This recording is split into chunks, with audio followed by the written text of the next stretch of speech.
Halo, ketemu lagi di dalam series Sadar Diri Sebelum Menikah. Dan sekarang kita akan melanjutkan series kita. Sekarang udah masuk ke 20, bagian 24. Dan temanya tetap sama, tentang keuangan. Kenapa gue ambil tema ini cukup panjang? Karena konflik dalam pernikahan yang paling sering muncul itu adalah keuangan. Tema-tema keuangan dengan apapun itu, permasalahannya akarnya itu banyak sekali terjadi, konflik itu terjadi karena masalah keuangan. So, teman-teman boleh cek beberapa video belakangan ini juga gue ngebahas tentang keuangan. Karena gue ingin ngasih tahu bahwa ada nasihat perkataan gitu ya. Di mana hartamu berada, di situ hatimu berada. Dan gue yakin benar bahwa nasihat dari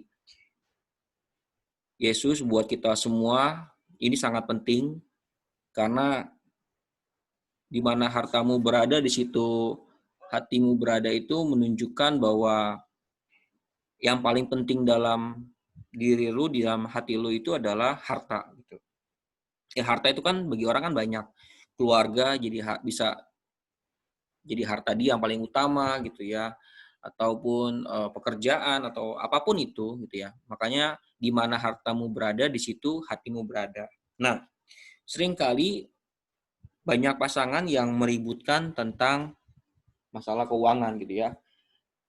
Gue percaya bahwa lu pasti kalau misalnya pasangan lu yang terus bicara duit, duit, duit itu menyebalkan gitu ya. Misalnya dalam menjalin relasi ini selalu ngomongin duit, kurang duit lah, atau ada masalah duit lah, mau ini apa, mau belanjain nggak ada duit. Jadi kalau pasangan lu terus bicara tentang uang, uang, dan uang gitu ya. Jadi lu bisa tahu bahwa hati dia itu ada di mana gitu ya. Di mana hartamu berada, di situ hatimu berada. Dan lu bisa cek bahwa ngelihat pasangan lu itu sebenarnya tipe orang yang bisa mengatur keuangan atau menghamburkan uang.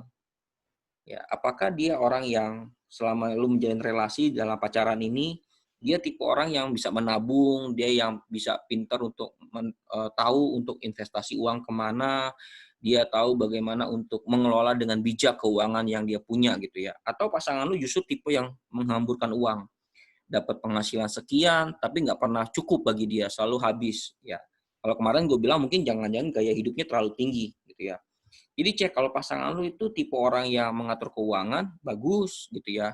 Kalau misalnya lu merasa tipe orang yang menghamburkan uang dan lu mau bertobat, lu mau belajar, cari konsultan keuangan supaya nanti dalam pernikahan masalah ini nggak pernah terjadi lagi gitu.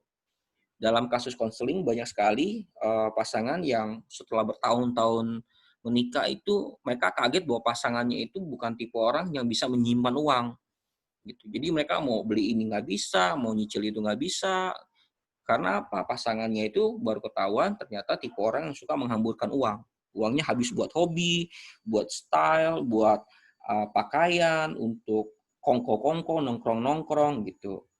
Nah, kalau pasangan lu tipe orang yang suka untuk apa namanya memberi secara sosial gitu ya, suka membagi-bagikan, lu mesti dukung gitu ya.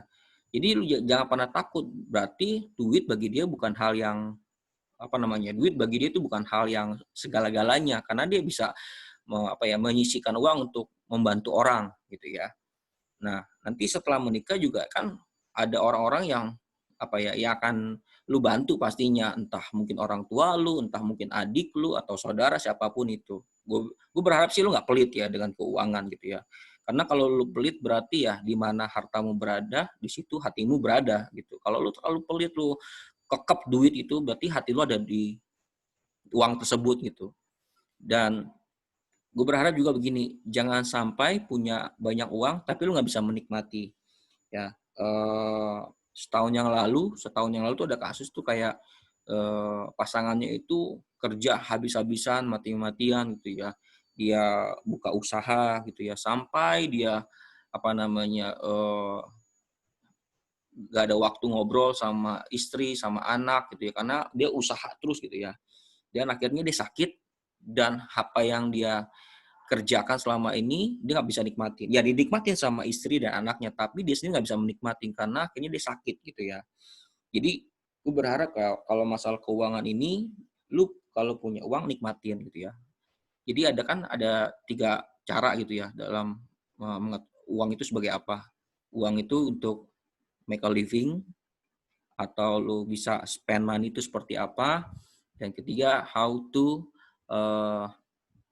lu untuk melakukan investasi. Nah, jadi teman-teman, gue berharap teman-teman itu jangan sampai takluk dengan yang namanya masalah keuangan. Bicarakanlah baik-baik dengan pasangan lu tentang masalah keuangan. Ya, oke, teman-teman, thank you udah menonton. Nanti kita akan membahas tentang masalah seksualitas dalam pernikahan. Gue harap kalian tetap mengikutinya. Oke, bye.